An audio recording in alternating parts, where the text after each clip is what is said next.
Welcome to When One Thing Leads to Another, a podcast that takes you freewheeling down the great internet rabbit hole of trivia. Each week we pick a starting point, and then who knows where all the twists, turns and tangents will take us. But we'll be sure to unearth a treasure trove of frivolous facts that will be as fascinating as they are, well, useless.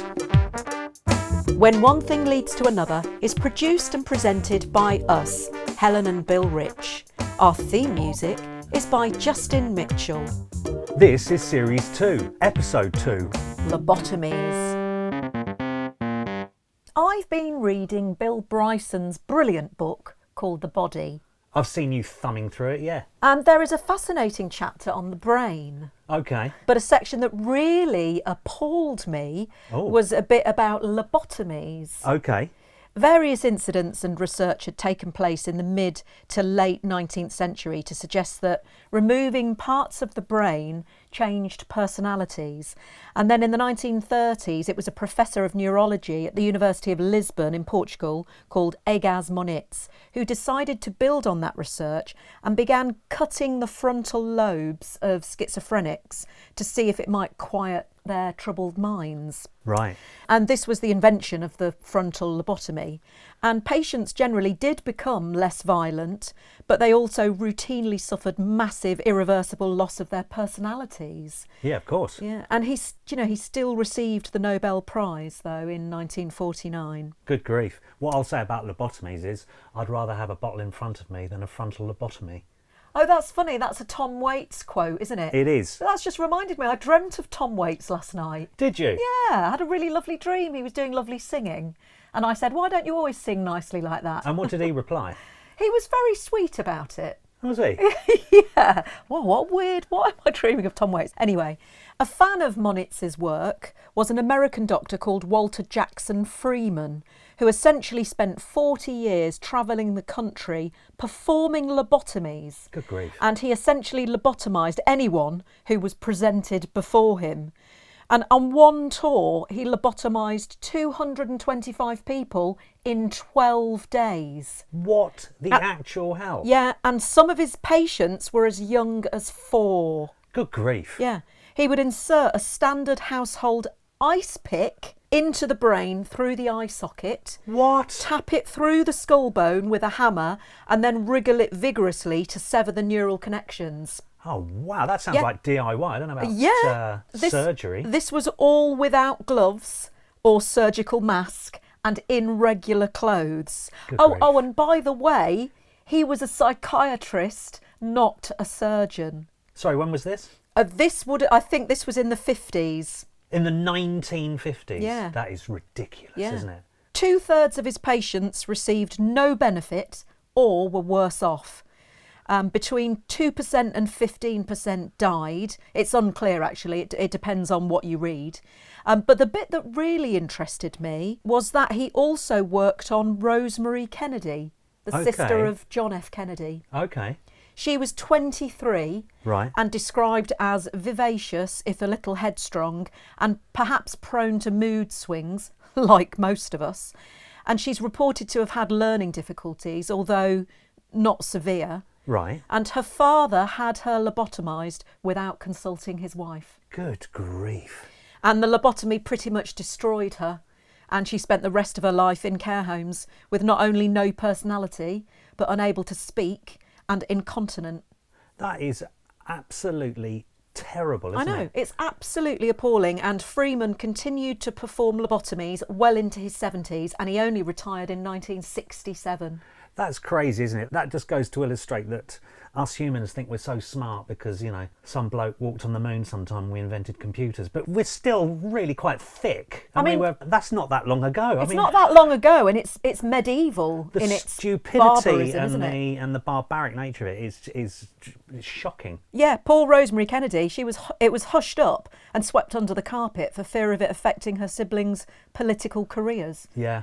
Although her sister Eunice apparently was close with her, and Eunice Kennedy is credited with starting the Special Olympics, I guess inspired by her sister, maybe. Blimey. Eunice Kennedy Shriver is the mother of Pam Shriver. Maria Shriver. Maria Shriver. Yeah. Pam Shriver is related. I'll get onto that in a minute. But Right. you know who Maria Shriver is, don't you?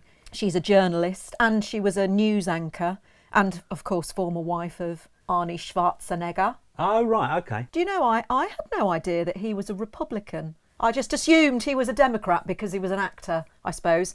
Oh, yeah, because he came from Hollywood. You think everybody's a Democrat, but no, he was a Republican, and obviously the Kennedys were a famous Democrat family. Yeah, his mother-in-law, Eunice Kennedy, she supported him during his run for governor. He was actually he was reasonably liberal for a Republican in as far as he was quite concerned with green issues, wasn't he? Yeah. But, getting back to Maria Shriver is fourth cousin of Pam Shriver. Okay, a bit distant. Yeah, the tennis player, ranked number 3 in the world in the 80s.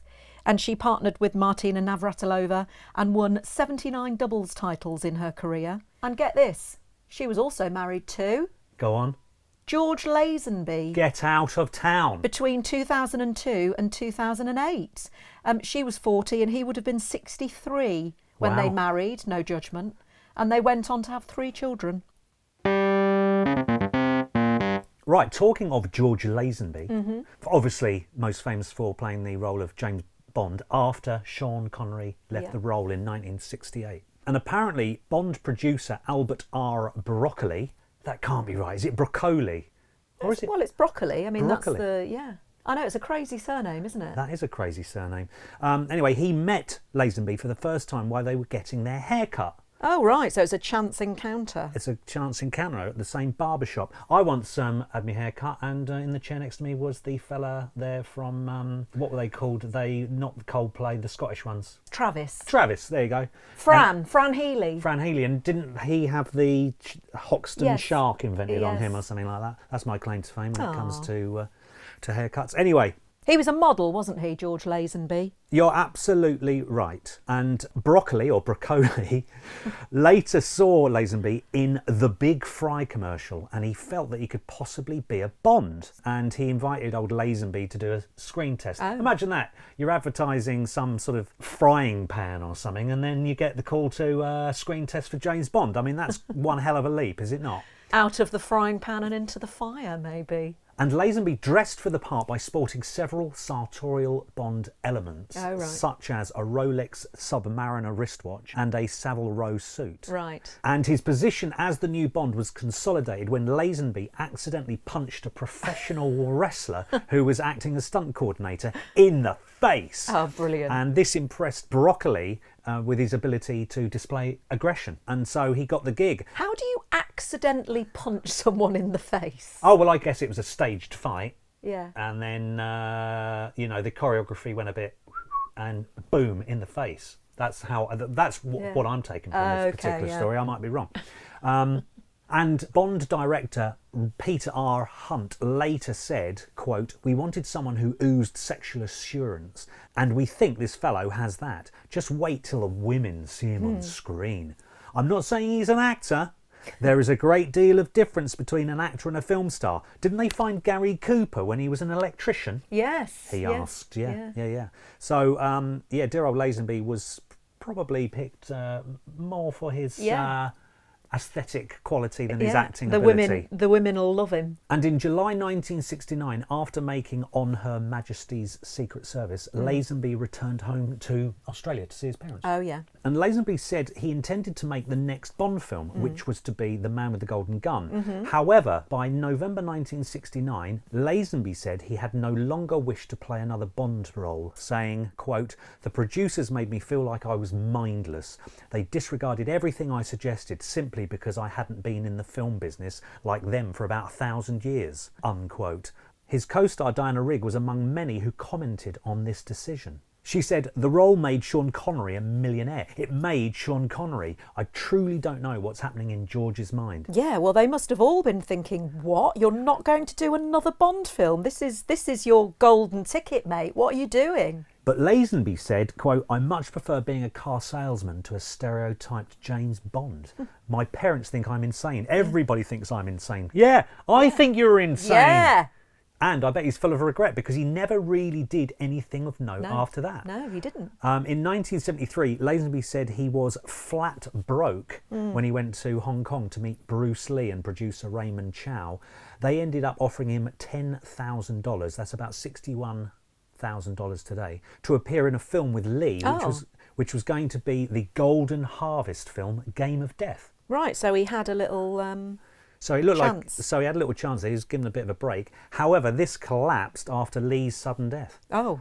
Lazenby was actually meant to meet Lee for lunch on the day that Bruce Lee died. Oh, wow. Lazenby later admitted he'd acted stupidly. He said, "It went to my head, everything that was happening to me. But remember, it's my first film.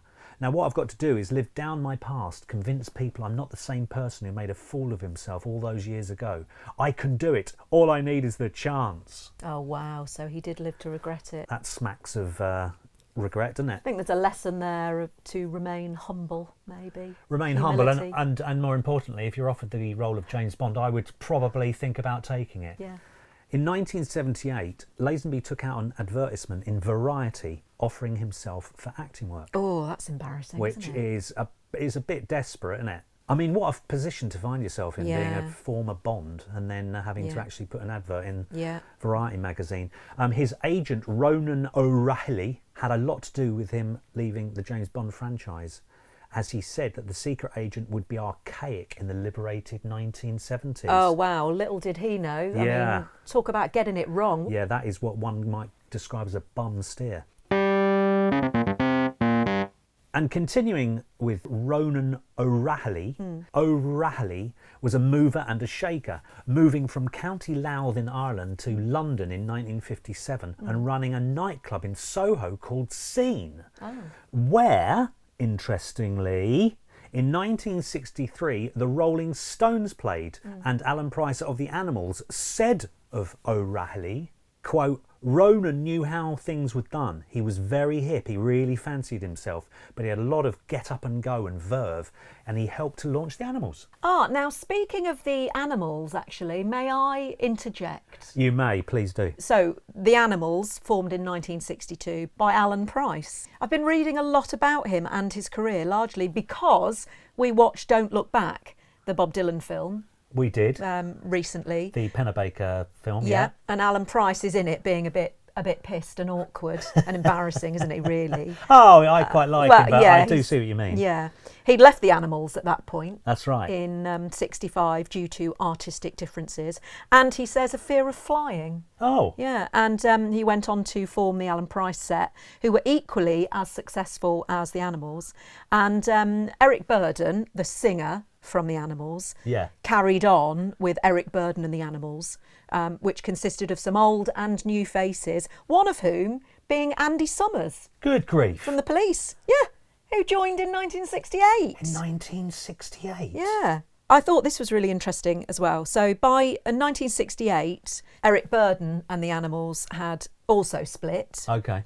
Numerous reasons have been cited for the breakup, the most famous of which involved an aborted Japanese tour. Okay. Did you know about this? No, this sounds intriguing. So the tour had been scheduled for September 1968, but it was delayed until November after difficulty obtaining visas. Right. And only a few dates into the tour, the promoters, who the band didn't know, were Yakuza. Right. Do you know what Yakuza is? No. It's essentially the Japanese mafia. Oh, right, okay. Right, so so they were promoting the tour. Oh, right, okay. The Japanese mafia. And they kidnapped the band's manager and threatened him at gunpoint to write an IOU for $25,000 to cover losses incurred by the tour's delay. Good grief, sorry, I laughed, but that can't have been too pleasant, can it? Blimey. Yeah, so get this. Correctly surmising that his captors couldn't read English, he added a note to the IOU that it was written under duress. Wow. And the Yakuza released him, but warned that he and the band would have to leave Japan the next day or be killed. Flipping heck. The Animals promptly fled the country, leaving all of their tour equipment behind. Good grief. Yeah. What a story. Yeah. Yeah, going back to Ronan O'Rahilly. Oh, yes, George Lazenby's agent with a certain lack of, shall we say, foresight. Yeah, the very one. Interesting thing about him is he created Radio Caroline. Oh. Yeah. And he did this because he was also managing acts, including Yes. Georgie Fame, but Right. he couldn't get any airplay for Georgie Fame. He tried the BBC and he tried Radio Luxembourg, but it became apparent that they were only playing records by major record labels. And in fact, in the case of Radio Luxembourg, the record labels were paying Luxembourg to play their records. So if the big radio stations won't play your music, set up your own radio station. That's exactly right. That's the exact opposite. If you can't beat them, join them. Yeah. If you can't join them, beat them. Yeah, apparently the bosses at Radio Luxembourg delighted in showing him the programme schedules, which were block booked by the major labels. Right. So independents had no chance of airplay. Yeah. Apparently O'Rahilly told the Luxembourg directors, quote, "If after managing my own artists I have to create my own record label because nobody will record them, and if I then find that no radio station will play their music, it seems the only thing now is to have my own radio station." Hence the creation of Radio Caroline. Good for him. And here's a little interesting aside, or at least it's bordering on interesting. Radio Caroline was largely funded by a financier called John Sheffield. Mean anything to you? No. Not surprised, it didn't mean anything to me. His niece is Samantha Cameron, who married old Dave. Oh, David Cameron. Yeah. One in a long line of arseholes who've up the country. I've got something very interesting about Radio Caroline, Oh, I? and it brings us full circle, Wow. which we love a full circle, don't we? Oh, I love nothing more than a full circle. O'Rahilly named Radio Caroline Yeah. after Caroline Kennedy, Oh. the daughter of John F. Kennedy. Well, how about that? Yeah. On a fundraising trip to the US, O'Rahilly reportedly saw a Life magazine photograph of Kennedy and his children in the Oval Office.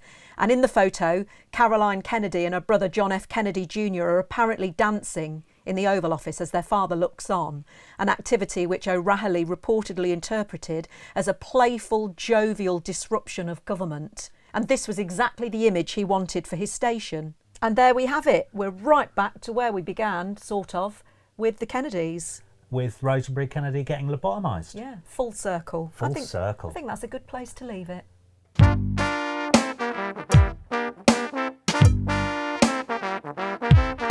Thank you for listening to When One Thing Leads to Another, a podcast produced and presented by us, Helen and Bill Rich. If you've enjoyed this episode, then please rate and review us on wherever you get your podcasts. And don't forget to subscribe, and that way you'll never miss an episode. We'd also love to hear from you, especially if we've got any of our information wrong, or you have some more fascinating facts about something we've talked about, or you could even suggest a subject for our starting point. Our email address is whenonethingleadstoanother@gmail.com. A massive thank you to Justin Mitchell for letting us use his music as our theme song. It's a track called Homo Erectus, taken from his fantastical album called The Garden of Earthly Delights, which is available to buy from bandcamp.com. Thanks also to Acast for hosting us. Join us next week for another episode of When One Thing Leads to Another. Please note that all facts have been found on the internet and therefore we cannot vouch for their veracity.